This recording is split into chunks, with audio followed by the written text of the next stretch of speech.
So, I'm probably talking loud, and that's because I don't have no microphones. But this is episode 1 of, I'll name this later. I don't have no episode, like I don't have no title to what I want to call this video, vlog, blog, whatever. But I got hypnotic language on, like, you know what I'm saying. Y'all hear that on the, like, the radio side, the podcast side. But this is a video vlog / rant on just stuff that's just in my brain. This is my wife Camille. Y'all might y'all hear her on some of the like hypnotic language stuff. So this is episode 1 of just daily routine stuff that we go through. So we just gonna talk about co-workers and the different types of personality of co-workers, and hopefully some of my advice some of our advice might help you how to deal with certain co-workers. So if you got any questions or anything, you can leave a comment in the section of any co-workers that you might have, you know, an issue with, because we have to deal with them every day. So Camille, you want to start with a co-worker, like a personality that you get, or just any, and it ain't have to be necessarily a specific one. It could just be just random, like a coworker who does this or does that, or just a person. Anybody you want to start with in particular? I guess the one person that at my job that really annoys me the most is the one who's always watching what everyone else is doing. Like, for example, you know, not to give away too much of where I work, but I work in healthcare, and there's always one particular coworker of mine who will be like, oh, I saw this amount of patients, and this girl only saw this amount of patients, and so now I'm about to sit down because I'm not gonna be the one seeing all patients and stuff like that. Like, that kind of drives me bonkers, because it's like we all have different shifts, and when we come in, and it's just like, if your shift, like for instance, my shift is from 8:15 to 4:45. I'm going to give you all of me from 8:15 to 4:45. I'm going to give you 100%. Once 4:45 hit, I'm out. So I don't care who didn't see enough patients, who saw all the patients. All I know is that I did a good job, and I'm not worrying about what my co-workers are doing. I'm worrying about what I'm doing. Well, this person worried about what everybody else doing. Yes. They the feds. That's what we call them. They the fed person. They worry about everything else going on instead of their own stuff. So they investigating, snitching, all of that stuff. Look, the people I hate the incompetent people. I hate the people that just can't figure stuff out on their own. The other day, I should have went to my car on break, but you know, it's been so cold, so I didn't want to just sit in my car and just be having the heat just running. So I just went into like this little training room. And usually nobody's really in there. People go in there, check their schedule periodically. So I'm just on break, looking at videos on my phone on YouTube. And this is the older lady. She come in there, clearly see me. Like, I hate the coworkers. They see you on break, looking at my phone, got the stuff on. I got a little snack, got a lunch here. You know what I'm saying? They clearly see you on break, but yet they want to talk to you like we cool. First off, I'm not even your department. She work all the way in another section of the job. I work somewhere else. I'm not even her manager, and she asked me about oh, did we get our Christmas bonuses yet? And I was like, I don't know, because manager is an associate. I'm a manager, she's an associate. So managers and associates are different. So I'm like, I don't know. I don't know if you got your Christmas bonus check yet. So she's asking me how to check her pay statements. Man, if you don't learn, you 50-something years old, you've been working at this company for over 20 years, and you don't even know how to check your statements and stuff. Like, just incompetent people who don't, like, want to figure stuff out. And you get a lot of that people on their job, like, they just don't want to do it. Like, the trash can is overflowingly full, but don't nobody want to change out the trash can. They wait for somebody else to do it. Like, I just hate that. It just gets on my nerves. That's the same thing in my job, too. Like, everybody's always waiting for somebody else to do it rather than them just doing it. If you're available at that time, why don't you just do it? What's the big deal? What's the big deal about just taking the initiative and just doing it yourself? Plus, to hop on your story, I also have coworkers who are not computer savvy, and they don't even want to learn the computer. Like, everything now is the computer. You're not gonna, paper and pencil will be like the thing of the past soon. So it's like, learn how to chart on the computer.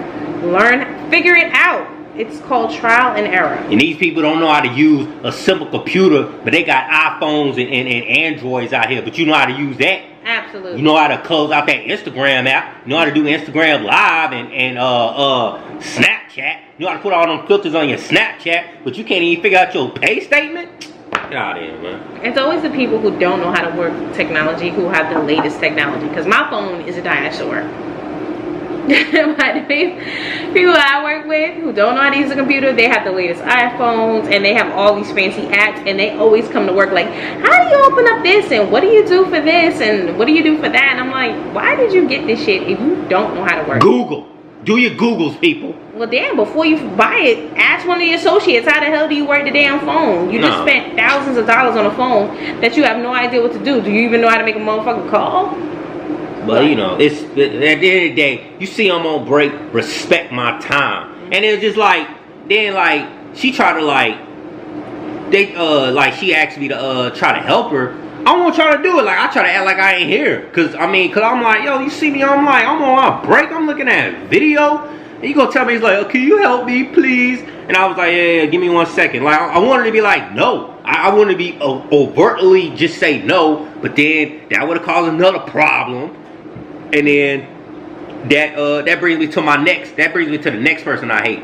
I hate the people that I hate working with people that when they in the wrong and you call them out for doing something wrong, they want to get all defensive and get an attitude with you. Mm-hmm. You the one doing it wrong. What you get mad for? Exactly. Like when you say like people if they don't order a supply. And then they run out of supplies, and then somebody get on about it. They want to get an attitude. All that. It's like, but you the one who messed up. Exactly. So, why you get mad about something that you didn't do? Yeah. I always say take it to the chin. If you messed up, if you fucked up, say I fucked up. I didn't keep track of something and it ran out. I fucked up. You know what I'm saying? But no, most people do not want to admit fault. So what they do is be like, well, see what happened was we just so busy around here. I don't never have time to check this, and I never have time. I'm like, well, what about the 2 hours that I saw you sitting on your ass sipping coffee? You could have did it then. You could have checked all that stuff then. These people, they get on my nerves. Like, they just incompetent. That's all it is. Like, the woman who needed help checking to see if she got a certain Christmas check or whatever, incompetent. But yet she knew how to put in that time off request, because I heard her not too long ago talking about myself. Oh yeah, I put in these time off requests around Christmas, and I just wanted to make sure they got approved because I put in for a certain date. You know how to do that, but you can't even check a pay statement. Oh, and when it was healthcare time, I bet you knew how to make sure your health insurance was updated. When open enrollment season came around, I bet you made sure that the right amount that you wanted coming out your check every week was up to date. But you can't even check a pay statement. She's like, look, I know how to do my money. I don't know how to. People know how to do the right things. Mm-hmm. Well, people know how to do stuff that they want to know how to do. Exactly. That's exactly what it is. Exactly. And they get mad when you call them out about stuff. So, the next people I hate is see, I'm a manager, so it's hard for me because I blame all you millennials, because all y'all are overly sensitive. So I hate the people that like cry and they get upset when you like try to talk to them in a certain way. Mm-hmm. Like this one girl, if she found out that like any little thing just makes her upset. I mean, like if there was a dog if a dog came in the building and their leg was hurt, that just ruins her whole day. She just starts crying, and then it just feel like she can't even work. And I'm just like, I don't give a damn about the dog. Like, I don't care about this dog, but she crying, and then she expect me to have compassion about someone's dog that I don't even know. I don't even care about. I ain't even grow up with pets. So I don't even care about pets. I just didn't grow up with one. So, you know, and she, I don't know, I just hate dealing with those overly sensitive people because you can't, like, if you say something to them, they're going to start crying, or they might call HR on you because they think that you're being mean to them or being a bully, when it's just like, you can't take constructive criticism. Or, like, I'm not mad. I'm just telling you, like, hey, you didn't do this. Just do this next time. They take that as like, I'm telling them they're about to be fired if they don't do this next time, when it's not even that serious. Like, why are you crying? I don't know. I can't deal with that. I deal with people, like, for example, tardiness, and I'm guilty of it too, so I'm not about to sit here and be on my high horse. But if you know you are an habitual tardy person, and for those who are out there don't know what tardy means, it means late. But if you are habitual, if you're always late all the time, I'm gonna need for you to figure out ways to get to work on time, or you need to change your shift. For example, for me, we have a 2-year-old son. I normally have to take him to school in the morning, some mornings really early, but I work, you know, with traffic about an hour or something, an hour and 30 minutes from the house. But without traffic, it's like 30 minutes. But anyway, I digress. But sometimes traffic gets to be shitty and I run late. So I talked with my manager and I was like, look, can I back it to 8:15 and leave 4:45 so that way I'm always on time? Ever since I did that, I'm on time for work every single day. Now I have one coworker, that girl cannot be on time to save her life. And her manager gave her the same option to change her shift back just 15 minutes. And she said she couldn't do that because she needs to leave every day at her time. But it's like, you're not on time ever. And technically where we work, if you're late a certain amount of days within the year, either you get a write-up, you get a warning, then a write-up, and then you get terminated, because they're really seeing that you're not even trying to make an effort to be on time for work. And it's just like, I get it, life happens, but all your kids are grown. You live by yourself. Why are you always fucking late? Get up. Get up, or you need to find a job that's closer to you. Staying up all night watching Housewives and Loving Hip Hop. It's the same storyline. I can't. Every day, every week. You ain't missing nothing. And I think another thing that I hate too is that at our job, we're free to have our cell phones.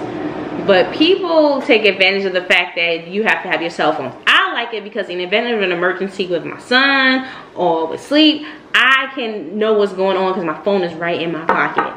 But some people, they be out on the floor with their phones. They having full-length conversation. They arguing with motherfuckers on their phone in the clinic. Ghetto. And it's just like, really? Like, y'all gonna have this privilege taken away from us. I need my phone on me. I cannot have my phone sitting in my book bag in a locker far away from me. You know what I mean? Because where we work, there's no direct line to us. You have to go through a call center. Then the call center directs the call to us. In the event of an emergency, that is the wrong way to go. So, but I mean, I get it. You got to take a phone call or you got to cuss somebody out. Take that shit outside. Why the fuck are you sitting inside having this long ass conversation with somebody? You need to make that shit either 5 or 10 minutes long and get back on your shit. Or if it's something that you need to be on a long call with, talk to your manager and then go outside and handle your call. Or leave them. Yeah. You ain't gonna get no better. You chose that sorry sucker. And speaking of those probably the same people that steal time is what I like to say. Stealing time. They come in and they clock in, but they don't go to work. So those are the people that really get on your nerves. They clock in, but they don't work. They clock in and they go sit down and eat. They go sit down and smoke a cigarette. But you clocked in already, but you ready to work. But then when the day goes on and you realize, oh, I got all this stuff to do, and they telling me, oh, you can't leave until it's done, then you now you scrambling, now you like, oh, why you put on all this stuff on me at the end of your shift? Well, when you first clocked in, you just wasted 30, 45 minutes. You could have had it done. Nah, you want to go eat. And there's some of these people, they want to eat like a whole feast and shit. like they at IHOP. You say, you got people that they clock in and then go down to the calf and like just eat up. Yeah. I have coworkers that will go, they will clock in. There's morning things that we need to do in the morning for openers, and they don't do that. They go and grab breakfast. Now, I'm not against people going to get something to eat. I'm not against that. But if I come in and I've come in an hour later than you, an hour and 15 minutes later than you, and your morning duties ain't done, but you sitting drinking coffee and having breakfast, then want to complain to me how you don't have enough time to get shit done, you can't talk to me about not getting shit done. You can't talk to me about that. It's not when you're working a 10-hour day. You mean to tell me you can't get nothing done in the 10 hours that you're there? Nah, and they ain't getting no small plates either. They getting big plates too. Mm-hmm. Like they getting the all-star breakfast at the Waffle House. Mm-hmm. Absolutely. Big cup coffee, big muffins, but big plates. Can't get nothing done, but then want to complain that can't get anything done. And they don't need it either. Need to be eating some fruit. No. Maybe, you know what I'm saying? That to me, that's just called stealing time. You know what I'm saying? If you gonna eat, don't clock in and eat, and then go take a lunch after that. Oh yeah, that's another thing. That's another thing. Like if you know you really haven't been working your butt off, but you be the first one to go to lunch, that's a problem. You need to let all the other people go to lunch first that have been working, and since you've been chilling that day, you need to be the last one to go to lunch. I'm just saying. That's kind of like, that has become a pet peeve of mine. Before I never used to care, but it's like, if you've been sitting on your butt all day, why do you get to just roll out and go to lunch on time and get a full hour where all of us are hustling and bustling and we may get 15 minutes if we lucky? That's not really fair. I don't think that's fair. So, sorry, our son is in here. He's curious to what's going on. What's up, man? You just being nosy. We call him the heckler, the supervisor. He just wants to see what's going on. Yeah. There you go. We ain't talking about you, man. Look at it. This is a big boy right here. Look. You see yourself? You say hi. Alright, we just talking about coworkers, man. I don't know. He want to sit down. Oh goodness. You got coworkers? You got daycare people that get on your nerves too, bruh? Huh? You got people that get on your nerves? They just be coughing, not even covering their mouth, wiping their nose, stealing your clothes.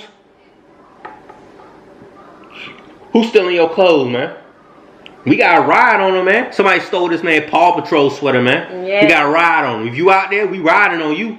Hoodie all gone. Bring back the hoodie. Bring back the hood. And to the daycare, y'all gonna reimburse us for that. We got that from the Gucci store. Yep. Spend at least 75 racks on it too. Let's not. Yeah. We didn't get it from the Gucci store. We got it from the Gucci. We didn't get it. No, Gucci don't. And it was custom too. It was custom. It was signed by Magic Johnson's son. Can we talk about stuff that black people do?